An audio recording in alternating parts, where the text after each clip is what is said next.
चलो लास्ट। हरे कृष्ण गाइस। तो आज जहाँ पे मैं बैठा हूँ वो है इस्कॉन दिल्ली, और जिन प्रभु जी के साथ में बैठा हूँ वो हैं इस्कॉन दिल्ली के बहुत सीनियर डिवोटीज़, जिन्होंने आईआईटी दिल्ली से एमटेक कंप्लीट किया है, और अब वो दिल्ली में जो इस्कॉन है उसमें फुल टाइम सर्विस देते हैं। ठीक है, फुल टाइम सेवा देते हैं। तो हम मिलते हैं प्रभु जी से, जीता मित्र प्रभु जी से। तो हम उनसे कुछ बातचीत करेंगे, इस्कॉन को लेके कुछ क्वेश्चंस हैं जो मैं चाहता हूँ कि जो बाहर के लोगों को मिथ है तो वो क्लियर किया जाए। तो हरे कृष्ण प्रभु जी, धन्यवाद, प्रणाम। तो मेरे पास कुछ क्वेश्चंस हैं जो मैं चाहता हूँ कि जैसे बाहर के लोगों को मिथ है, जिनको क्लियरिटी चीज़ें नहीं पता, जो उल्टा सीधा सोचते हैं कि इस्कॉन ऐसा है, इस्कॉन वैसा है। तो मैं चाहता हूँ कि आपको कुछ क्वेश्चंस के आंसर दें ताकि उनको समझ आए कि एक्चुअल में इस्कॉन क्या है। ठीक है, तो सबसे पहले मेरा क्वेश्चंस है कि जो इस्कॉन है वो इतना डोनेशन क्यों लेता है, और डोनेशन लेता है तो वो जाता कहाँ पर है? हाँ, देखिए, इस्कॉन के पास ऐसी ऐसी स्कीमें हैं जिनके लिए जितना भी पैसा मिले वो कम है। इस्कॉन का एक कार्यक्रम तो होता है प्रसाद वितरण का, तो उसमें खिचड़ी भक्तों को जो है बांटी जाती है, और झुग्गी झोपड़ियों में बांटी जाती है, स्कूलों में बांटी जाती है, और खिचड़ी के अलावा दूसरे प्रकार का भी भोजन है, चपाती है, सब्जी दाल, ये भी बांटी जाती है। तो इसमें हमारे बहुत से स्कूल हैं जो कि जुड़े हुए हैं, और उनको नियमित रूप से जो विद्यार्थी हैं उनको प्रसाद दिया जाता है। तो एक तो भोजन का वितरण है, प्रसाद वितरण, और दूसरा है पुस्तकों की छपाई जी। तो जो पुस्तकें जो प्रभुपाद ने हमें दी हैं, और भी जो भक्त लोग लिखते हैं पुस्तकें जी, तो उनमें कृष्ण भावनामृत का संदेश रहता है। तो पुस्तकों के माध्यम से ये संदेश लोगों तक बहुत तेज़ी से जाता है और बहुत दूर दूर तक जाता है। तो पुस्तकों की छपाई में पैसा लगता है। तो पहला तो प्रसाद वितरण है, दूसरा पुस्तकों की छपाई है, और तीसरा है मंदिर का निर्माण। तो जैसे मंदिर यहाँ पर इतना बड़ा बना है, तो 100 करोड़ का मंदिर बना हुआ है, तो इसकी देख रेख में, जिसको मेंटेनेंस बोलते हैं, मेंटेनेंस में ही 75 लाख रुपया हर महीना खर्चा होता है। तो ये सब जो कार्यक्रम हैं ऐसे हैं जो कि जनता के लाभ के लिए हैं। अगर कोई कहे कि भाई हम मंदिर इतना बड़ा क्यों बना रहे हैं, हम तो पेड़ के नीचे भी रह सकते हैं, लेकिन हम पेड़ के नीचे अगर रहेंगे तो कौन आएगा हमारे पास जी, है ना। तो प्रचार के लिए मंदिर का बहुत बड़ा जो है निर्माण किया जाता है, बहुत बड़ा भवन बनाया जाता है, और हमें वस्त्र भी जो है पहनने पड़ते हैं इस तरह से ताकि लोग जो है हमें पसंद करें, हमसे मिलना पसंद करें। तो हमें अपना जो वेशभूषा है और अपना जो कुछ भी जो वो है अपना जैसे कहते हैं कि लुक अपना जो बनाना है, तो इस तरह से बनाना पड़ता है ताकि लोग जो है आकर्षित हों और लोग हमारे संपर्क में आएँ। तो हम अगर जंगल में रहें, एकांत में रहें, तो हमारे लिए तो कुछ दिक्कत नहीं है, हम तो भजन कर सकते हैं भगवान का। और बहुत से लोग भजन आनंदी साधु होते हैं, वो एकांत में भजन करते हैं। परंतु एकांत में भजन करने से ज़्यादा अच्छा है कि हम सड़कों में जाएं, कीर्तन करें, लोगों को हरि नाम की जो ध्वनि है वो सुनाएं, और लोगों के कानों में जाएगी और लोग पवित्र होंगे। और लोगों को हम मंदिर बुलाते हैं, या हम दूसरे के घरों में भी कार्यक्रम करते हैं। तो ये कृष्ण भावनामृत आंदोलन इस प्रकार का है कि जिससे अधिक से अधिक लोगों का लाभ हो। और लोग मनुष्य जीवन का लाभ नहीं जानते हैं, वो लोग, आज की शिक्षा भी ऐसी है कि जिसमें अगला जीवन ही नहीं माना जाता। तो आज की शिक्षा यही है कि इसी जीवन में जो कुछ करना है इंद्रिय तृप्ति कर लो, और अगला जीवन नहीं। तो ये बहुत बड़ा अज्ञान है। हम इस अज्ञान के विरुद्ध लोगों को जागरूक करते हैं कि आपको मनुष्य का जो जीवन प्राप्त हुआ है ये बहुत ही दुर्लभ है, और इस मनुष्य जीवन का अगर आप लाभ नहीं उठाएंगे तो आपको जो दूसरी जो 84 लाख योनियाँ हैं तो उनमें जाना पड़ेगा, और दोबारा मनुष्य का जीवन मिलना भी बहुत मुश्किल है। तो मनुष्य का जीवन एक बहुत बड़ा अवसर है कि हम जन्म और मरण के बंधन से छूट सकते हैं। तो जन्म और मरण का जो बंधन है ये बहुत ही गंभीर विषय है, जो कि मनुष्य के जीवन में ही ये बताई जाती है और सुनी जाती है। और जो लोग इस जन्म मरण के विषय को नहीं सुनना चाहते हैं, भगवद गीता के संदेश को नहीं सुनना चाहते हैं, तो उनको फिर मनुष्य का जीवन जो मिला था वो दोबारा नहीं मिलेगा। मनुष्य के जीवन का सबसे बड़ा लाभ ये है कि हम श्री कृष्ण के चरणों की शरण लें और श्री कृष्ण के धाम में चले जाएं। तो शरीर को छोड़ करके अगर हम श्री कृष्ण के धाम में चले जाएंगे तो वहाँ पर हमको ऐसा शरीर प्राप्त होता है जिसमें आध्यात्मिक जीवन होता है, जिस शरीर में ना तो जन्म होता है, ना मरण होता है, ना बुढ़ापा, ना बीमारी। तो ऐसा शरीर हमें प्राप्त होता है। तो वो हमारे जीवन की सबसे बड़ी सफलता है कि हम भगवान के धाम में जाएं। उसे कहते हैं बैक टू गॉड हेड, यानी अपना घर, जो कि वापस हमें अपने घर में जाना है।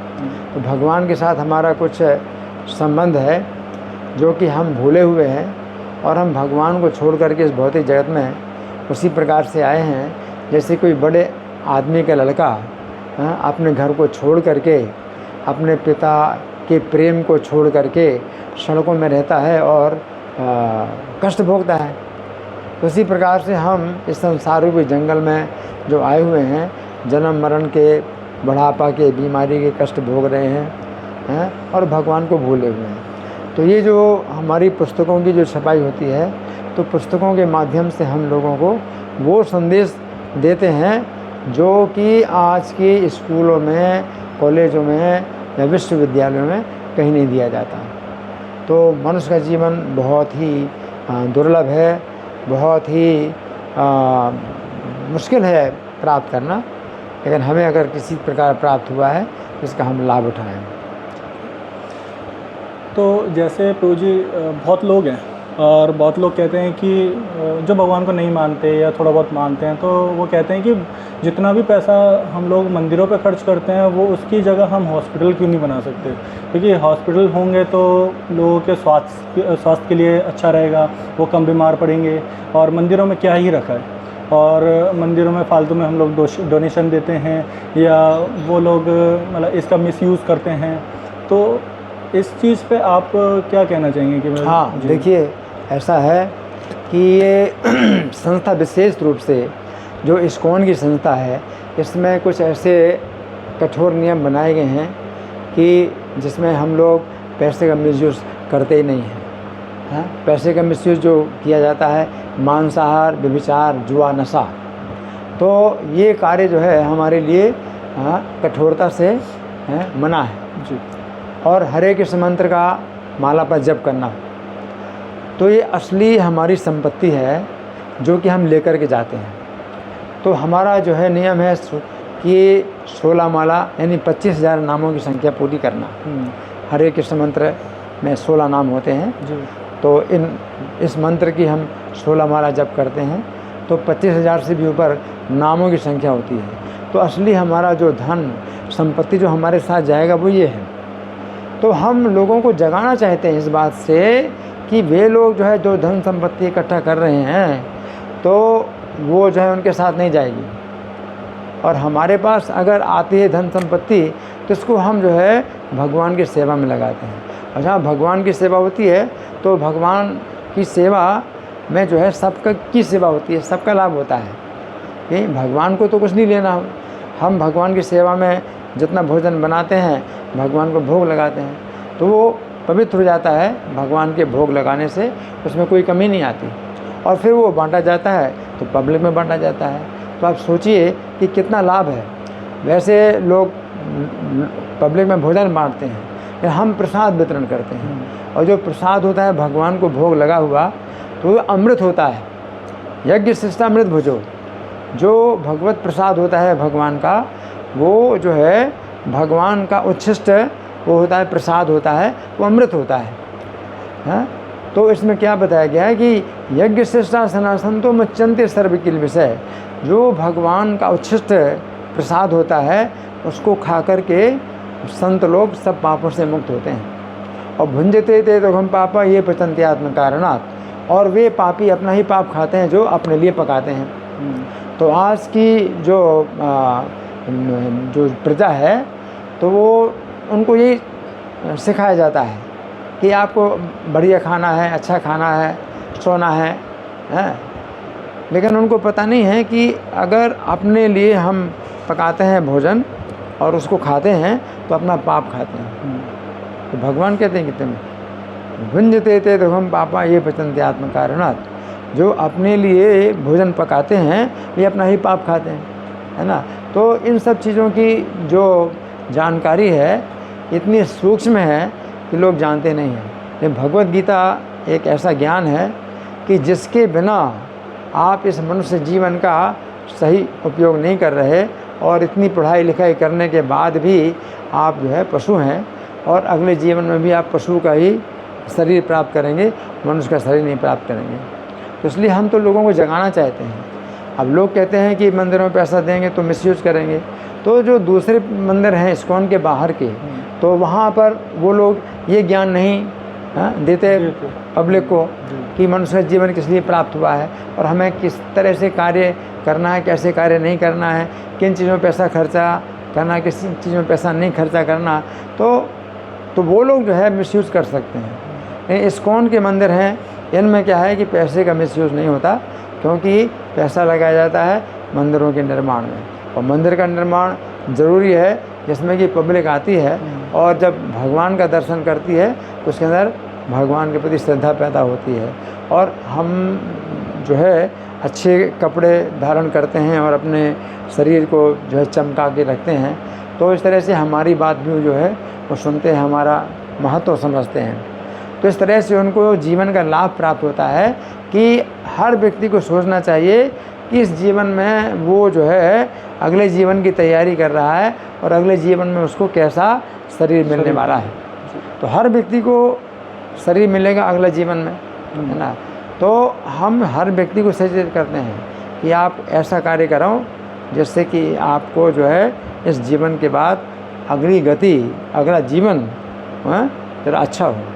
अगर सबसे अच्छा नहीं आप प्राप्त कर सकते हैं, सबसे अच्छी गति तो है परम गति कि भगवान के धाम में चले जाना और वापस नहीं आना। लेकिन अगर परम गति आप नहीं प्राप्त कर सकते और कृष्ण की सेवा में आप 100% अगर आपकी भावना नहीं हुई तो आप परम गति तो नहीं प्राप्त करेंगे, लेकिन तो भी इसने से भी आपकी बड़ी रक्षा हो जाएगी कि पशु पक्षियों के शरीरों में नहीं जाएंगे। तो इसलिए मिसयूज, अब वो लोग कहते हैं कि हम मिसयूज कर रहे हैं, लेकिन मिसयूज का मतलब अगर समझा जाए तो मिसयूज का मतलब ये है कि हम ऐसे कामों में अगर पैसा लगाते हैं जिनसे हमारे अगले जीवन की गति खराब हो। जैसे कोई व्यक्ति व्यभिचार, मांसाहार, अब उसको कहते हैं हम यूज़ कर रहे हैं, हम इसका अच्छा उपयोग कर रहे हैं। तो उनकी भावना है कि भाई हम मांसाहार व्यभिचार में पैसा लगाएंगे तो उसमें अच्छा हम जो है हम अच्छा यूज़ कर रहे हैं। लेकिन अच्छा यूज़ आप कैसे करें अच्छा यूज़, क्योंकि अगले जीवन में जो आपकी गति होगी वो उच्च अधिकारियों के द्वारा निर्णय होगी। तो आप अपने चुनाव नहीं कर सकते हैं। अगर आप मांसाहार व्यभिचार करते हैं तो आपको जो है पशु पक्षियों के शरीरों में जाना पड़ेगा और आपको बहुत दुर्गति भोगनी पड़ेगी। इसलिए मिसयूज़ अगर वो शब्द का प्रयोग करते हैं, लेकिन वो जानते नहीं कि मिसयूज़ का मतलब क्या होता है। मिसयूज़ का मतलब ये है कि अगर हम पैसे का मिसयूज़ करते हैं तो हमें अगले जीवन में दुर्गति भोगनी पड़ेगी। और जब हम लोग जानते हैं कि भाई किस कार्य में पैसा लगाना है जिससे अगले जीवन में हमारी अच्छी गति होगी, तो फिर उसको मिसयूज़ कैसे कहेंगे। उनके पास आँखें नहीं हैं, उनके पास जो है उतनी बुद्धि नहीं है, दृष्टि नहीं है कि वे देख पाएँ कि वे अपने पैसे को जितना इधर इंद्रिय तृप्ति में लगा रहे हैं उतना अधिक वो जो है बंधन में जा रहे हैं। और उनको बंधना पड़ेगा और मनुष्य का जीवन अगर दोबारा ना मिला तो इतने बड़े, मान लीजिए कि आप पद पर पहुंच गए और अगले जीवन में कुत्ते का शरीर मिल जाए तो आपने क्या इसका जो है फ़ायदा उठाया जी, है ना। तो मनुष्य का जीवन एक बहुत खतरनाक बिंदु है जहाँ कि आप अगर ध्यान नहीं देंगे और सावधान नहीं होंगे तो कोई भी दुर्घटना हो सकती है। बस मनुष्य के जीवन के बाद जैसे मान लो भरत महाराज, तो जिनके नाम से भारतवर्ष ये पड़ा, इस वर्ष का नाम भारतवर्ष पड़ा, तो वे भरत महाराज हालांकि सब कुछ छोड़ करके, राज्य छोड़ करके वन में आ गए और भगवान का भजन भी कर रहे थे। लेकिन एक हरण था, हरण का बच्चा जो पानी में बह रहा था और उसकी माता मर चुकी थी। तो उन्होंने उसको बचाया, पानी से निकाला और फिर उसकी सेवा में इतने लग गए कि उसकी चिंता करने लगे हैं कि वो कहाँ चला गया, कहाँ नहीं चला गया, कोई शेर खा लेगा। और उसी की चिंता में उनका शरीर छोड़ा तो उनको मनुष्य का शरीर नहीं मिला, हरिण का शरीर मिल गया। तो इस तरह से कोई भी व्यक्ति जो है अगर सावधान नहीं होगा तो उसको मनुष्य का जीवन दोबारा ना मिल करके चूहे का शरीर मिल सकता है और तिलचट्टे का शरीर मिल सकता है, मच्छर का शरीर मिल सकता है। तो 11 लाख प्रकार के कीड़े हैं, उनमें जा सकते हैं आप। पक्षी 10 लाख प्रकार के पक्षी, उनमें आप जा सकते हैं। 20 लाख प्रकार के पेड़ पौधे, उनमें आप जा सकते हैं। तो बहुत ही ये मनुष्य का जीवन आप समझिए कि इसमें खतरा भी है। आपकी अगर सावधानी हटी तो बहुत बड़ी दुर्घटना घटेगी और इसका आप बहुत बड़ा लाभ भी उठा सकते हैं। और वो लाभ क्या है? कृष्ण का नाम। आप अगर कृष्ण का नाम लेते हैं, वो असली संपत्ति है जो आपके साथ जाएगी। और जो आप कृष्ण भावनामृत का प्रचार करते हैं, लोगों को बताते हैं, शिक्षा देते हैं, उपदेश देते हैं, तो ये भी आपके साथ जाएगा कि आपने इतने लोगों को भक्त बनाया या आपने इतने लोगों को संदेश दिया। तो इसलिए हमारा जो है यही कार्यक्रम है, जा रहे देखा तारे कहूँ कृष्ण उपदेश। जिसको देखो उसको कृष्ण का उपदेश दीजिए, है ना। हमारा आज्ञा गुरु हैरा तार एक देश, चैतन्य महाप्रभु की आज्ञा है कि आप गुरु बनो और सबका उद्धार करो, है ना। तो इसमें बहुत सरल है, संदेश बहुत सरल है कि आप हरे कृष्ण का जाप करो। हम लोगों से मिलते हैं, अगर ज़्यादा समय नहीं होता है कि वो सुनेंगे हमारी बात, तो हम कहते हैं हरे कृष्ण का कीर्तन करो, चैंट हरे कृष्णा। तो ये भी हमारा एक सरल संदेश है और बहुत सिंपल है और बड़ा क्विक है। बड़ी जल्दी हम जो है किसी को ये संदेश दे सकते हैं। और नहीं तो फिर भगवद गीता में विस्तार से सिद्धांतों की चर्चा हुई है कि आप क्यों आपको दुर्गति प्राप्त होती है और क्या करने से सद्गति प्राप्त होती है, आप इस बात को समझिए। तो ये जो है जो हमारा कार्यक्रम है, ये सबसे जो आवश्यक है वो ज्ञान देता है कि आप शरीर नहीं, हम आत्मा हैं। और इस शरीर को छोड़ करके आप जब निकलेंगे तो दूसरे शरीर में आपको जाना पड़ेगा। और अगर आपके अच्छे कर्म नहीं है तो बहुत बुरे बुरे शरीरों में जाना पड़ेगा। और आप अच्छा कर्म कर रहे हैं तो फिर आपको जो है देवता के स्थान में जा सकते हैं आप, और उनसे भी ऊपर के स्थान में जा सकते हैं। और सबसे अच्छा तो यह है कि परम गति अगर जाएं, वहाँ से वापस ना आएँ, कि भगवान के स्थान में जाएं। ठीक है, इसको हो गया? ठीक है, प्रभु जी स्टार्ट करो। स्टार्ट तो प्रभु जी मेन जितना मतलब बाकी लोगों को लगता है कि जैसे वीआईपी दर्शन होते हैं और जो नॉर्मल लोग होते हैं उनको दर्शन नहीं करने देते, और जो वीआईपी आते हैं उनको स्पेशल दर्शन कराए जाते हैं, तो ये ऐसा क्यों है? मतलब लाइक वो कहते हैं कि भेदभाव क्यों है भगवान से मिलने के लिए भी? देखिए, ऐसा है कि कोई अगर भगवान के पास नहीं आता है तो भी भगवान उसके पास आ सकते हैं, और भगवान पहले से भी हृदय में स्थित हैं। तो ऐसा कुछ नहीं है कि भगवान मंदिर में ही हैं, भगवान सबके हृदय में भी हैं, है ना। लेकिन जब कोई व्यक्ति मंदिर में आता है ना, उसको वीआईपी दर्शन अगर होता है तो वो उसकी संतुष्टि के लिए है कि उसने वीआईपी दर्शन किया है। लेकिन हो सकता है कि उसकी जो है वो ऐसी भावना ना हो, उसको भगवान वैसे नेत्र ना देंगे कि वो भगवान के अच्छे दर्शन कर पाएगा, है ना। तो वो अपनी संतुष्टि के लिए वीआईपी दर्शन कर रहा है, लेकिन अगर भगवान उसे संतुष्ट नहीं है तो भगवान के वो दर्शन उस प्रकार से नहीं कर सकता कि उसको सुख प्राप्त हो। जी। और कोई गरीब है और बहुत मान लीजिए कि दरिद्र है, जी, लेकिन अगर उसकी भक्ति, उसके अंदर भक्ति की भावना है, तो दूर से देख करके भी भगवान उसको जो है वो नेत्र देंगे कि वो भगवान के दर्शन कर सकते। तो भगवान का दर्शन केवल हम इन आँखों से नहीं कर सकते।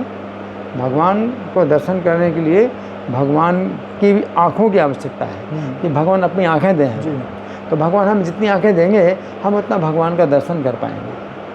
तो कुछ लोग हैं भगवान का दर्शन करते हैं तो उनके जो प्रेम के अश्रु बहने लगते हैं जी तो कोई ज़रूरी नहीं है कि वो जिनको वीआईपी दर्शन हो रहा है उनको दर्शन का ज़्यादा लाभ होगा जी और ये भी नहीं है कि जिनको दर्शन नहीं हो रहा है तो उनको दर्शन का लाभ नहीं होगा। एक कनकदास नाम के एक भक्त थे, तो ये उडुपी मंदिर के जो उडुपी कृष्ण हैं तो उनके मंदिर में वो जो है मतलब आते थे।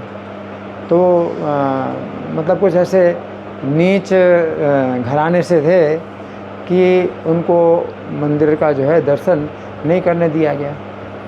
तो वो जो है कीर्तन कर रहे थे तो उन्होंने भक्तों ने उनको कहा कि आप जो है यहाँ से चलो जाओ, पीछे की साइड में जाओ। तो पीछे की साइड में दर्शन करने लगे, तो मंदिर के पीछे दर्शन करने लगे। लेकिन भगवान को जो है वो भक्त भागे, तो भगवान जो है भगवान की पूरी मूर्ति जो है पीछे मुड़ गई और दीवार का उतना हिस्सा टूट गया कि भगवान उनको दर्शन दे रहे। तो वो अभी भी उडुपी में जो श्री कृष्ण का दर्शन होता है तो वो खिड़की से होता है, क्योंकि हमेशा के लिए भगवान जो है मुड़ गए हैं। आप सोचिए कि पूरी स्थापना है और वो मूर्ति भी पत्थर की है, लेकिन भगवान हमेशा के लिए मुड़ गए। तो ये जो मुख्य द्वार है वहाँ से दर्शन होता ही नहीं, अब खिड़की से ही सब लोग दर्शन करते हैं। और इससे भगवान मतलब बता रहे हैं कि कोई व्यक्ति जो है उनके दर्शन के करने के योग्य है या नहीं है वो तो भगवान विचार करते हैं। लेकिन यहाँ पर तो ये है कि भाई ठीक है, आपने दान दिया, मंदिर के लिए ज़्यादा दान दिया तो आपका वो दान भगवान की सेवा में लगाया जाएगा और आपको वीआईपी दर्शन होगा। तो उनकी संतुष्टि के लिए हमें ये करना पड़ता है और उनका जो दान होता है वो भगवान की सेवा में लगाया जाता था, तो उससे भी जो है उनकी फिर भक्ति में सहायता होती है। तो इस तरह से इससे कोई फ़र्क नहीं पड़ता है कि भगवान जो है दूर से कृपा नहीं करेंगे, दूर से दर्शन नहीं देंगे, पास से ही दर्शन देंगे। तो जिनके पास पैसा नहीं है लेकिन तो भी वो सच्चे हृदय से भगवान का नाम लेते हैं तो भगवान जो है अपने नाम में भी इतनी कृपा करते हैं। चैतन्य महाप्रभु कहते हैं कि आपने नाम में इतनी शक्तियाँ दी हैं, अपनी संपूर्ण शक्तियाँ दी हैं और आपका नाम स्मरण करने में कोई समय का बंधन नहीं है, कभी भी आप नाम ले सकते हैं। तो आप मंदिर में ना आए तो भी आप भगवान का नाम ले सकते हैं और उससे भी भगवान की बहुत कृपा आपको मिल सकती है और आपकी चेतना पवित्र होती है। तो भगवान की कृपा जो है उनके नाम में है, वो हमेशा आपको मिलेगी, आप हमेशा नाम लीजिए। लेकिन जो वैसे बहुत बड़े लोग होते हैं और वो उनकी नाम में रुचि नहीं है तो वो दर्शन करना आते हैं, दर्शन करना चाहते हैं और दर्शन के लिए अगर धन देते हैं तो भी अच्छा है कि उनको वीआईपी दर्शन मिले। लेकिन साथ ही ये भी समझिए कि जिनको वीआईपी दर्शन नहीं मिलता तो ऐसा नहीं है कि उनका दर्शन भगवान नहीं देते हैं, उनको दर्शन भगवान ज़्यादा भी दे सकते हैं और दूर से भी उनको एक झलक में ही उनको जो है भगवान की पूरी कृपा प्राप्त हो सकती है। और जैसे इस्कॉन में जो भी लोग आते हैं, ठीक है, तो सबसे पहले उनको ये बताया जाता है कि चैंटिंग करना चाहिए और ये होता है कि आप चैंटिंग दर्शन करने आ रहे हो तो एक राउंड चैंटिंग का करवाते हैं यहाँ पे। तो मेन जो हम देखते हैं कि चैंटिंग क्यों करनी चाहिए कि यहाँ पे आप आए हो, जो डिवोटीज़ होते हैं वो थोड़ा ज़बरदस्ती भी करवाते हैं, तो ये मतलब ये क्यों है कि चैंटिंग क्यों ही करवाते हैं और क्यों करनी चाहिए? हाँ देखिए, ज़बरदस्ती तो कुछ नहीं होता जी। यहाँ तो लोगों को मतलब अगर आग्रह किया जाता है कि आप जप करो तो भगवान के नाम में इतनी शक्ति है कि आपकी इच्छा ना हो, आपकी इच्छा ना होते हुए भी अगर आप नाम लेते हैं तो भी नाम से रक्षा होती है। जो दूसरे मंत्र हैं तो उनमें तो आपकी जितनी श्रद्धा होगी उसके अनुसार फल मिलेगा और आपकी श्रद्धा नहीं है तो असत, कोई फ़ायदा नहीं। लेकिन जो भगवान का नाम है तो ये हरे कृष्ण महामंत्र, इसलिए इसको महामंत्र कहते हैं कि ये मंत्र नहीं है, मंत्र में श्रद्धा की आवश्यकता होती है और जब श्रद्धा नहीं होगी तो आपका जप जो है का कोई फल नहीं मिलेगा। ये महामंत्र है, नाम है।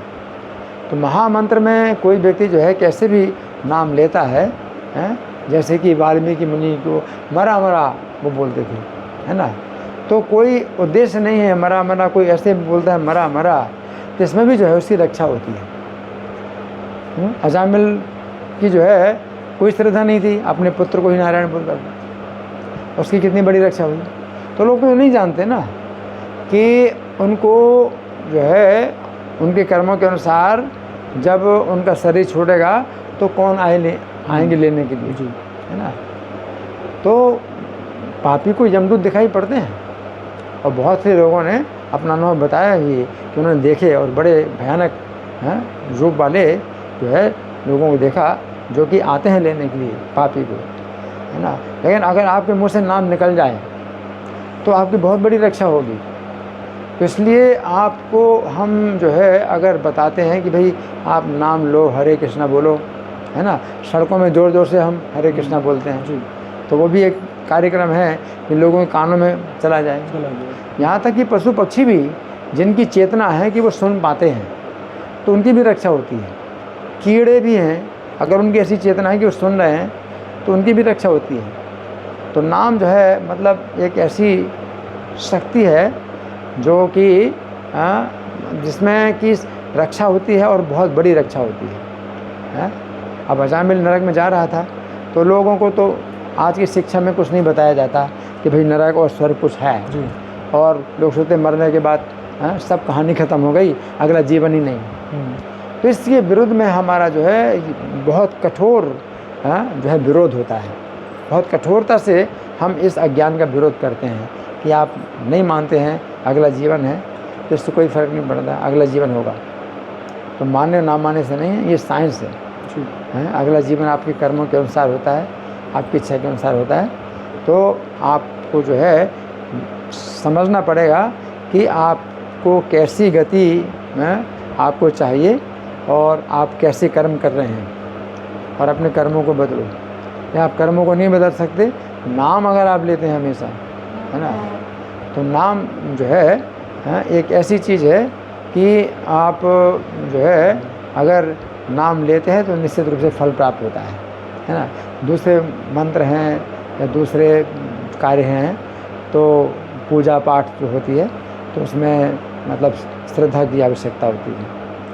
तो इसलिए हम लोग जो है नाम का जप कराते हैं। और कोई अगर नहीं करे तो भी अगर कोई कहता है कि मैं हरे कृष्णा नहीं बोलूँगा, तो हरे कृष्णा उसने बोल दिया, इसमें भी उसकी रक्षा होती है ना।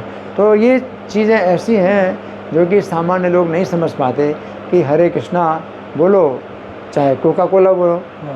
तो किसी ने ऐसा भी कहा भाई हरे कृष्णा बोलने से ऐसा कोका कोला बोलना, तो वो बहुत बड़ा अपराध है। क्योंकि नाम का जो है क्या है कि ये नाम आध्यात्मिक है पूरी तरह से, और आप जाने या ना जाने, जैसे कोई दवाई बड़ी शक्तिशाली होती है तो आप खाते हैं और नहीं खाना चाहते हैं, वो ज़बरदस्ती खिला देता है तो भी दवाई काम करेगी, है ना। उसी प्रकार से अगर आपको हम ज़बरदस्ती बोलते हैं हरे कृष्णा बोलिए, अरे बोलो हरे कृष्णा, अरे बोलो हरे कृष्णा, है ना, तो सुन करके भी आपकी जो है बड़ी रक्षा होती है कि आप सुना, है ना। तो इसमें जो है मतलब लाभ ही लाभ है ना। लेकिन कुछ लोग जो है अगर इस तरह से निंदा करते हैं, वैष्णवों की निंदा करते हैं, वो फिर नाम का अपराध हो जाता है ना। तो जो वैष्णव निंदा नहीं करता है तो वो पापी से पापी उसकी रक्षा हो जाती है। और जो बड़े मान लीजिए कि ऊंचे जो है अपना करते हैं, धार्मिकता करते हैं बहुत ज़्यादा, परंतु वैष्णवों की निंदा करते हैं, है ना, तो उनके लिए फिर जो है दुर्गति होती है।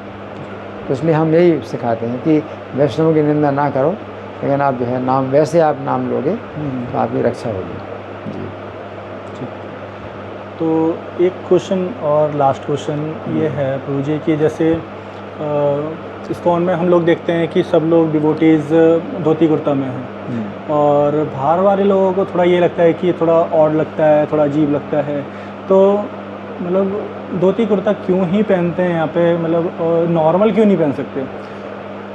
देखिए ये धोती कुर्ता जो है ये भारतीय वेशभूषा है, भारतीय वेशभूषा है जो कि जिसमें सात्विकता आती है, इसमें सरलता आती है। विदेशी जो वेशभूषा है जैसे पैंट लोग पहनते हैं, ये विदेशों में लोग पैंट पहनते हैं, वो उनका जो है क्या है कि ठंडे प्रदेश है, वहाँ पर ज़्यादा ठंड होती है, तो ठंड से बचने के लिए पैंट पहनते हैं।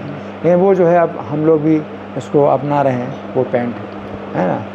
लेकिन जो धोती है, अगर आप धोती पहनते हैं तो इसमें इतनी सुविधा भी है कि अगर आप सिलाई ना कराएं, धोती की सिलाई थोड़ा बहुत होती है या ना भी होती है तो भी आप पहन सकते हैं। जी। और धोती पहनने में इतनी सुविधा भी है कि जैसे आपने पैंट पहना है तो कभी पेट जो है भरा है तो फिर टाइट हो जाएगा, जी। है ना, और पेट कभी बड़ा निकल रहा है जी। तो टाइट हो जाएगा। लेकिन धोती कैसी है, चाहे जितना भी पेट भरा हो जाए, जितना पेट बाहर निकले, तो धोती को बड़े आराम से पहन सकते हैं और उसमें बड़ी सुरक्षा भी रहती है। जी।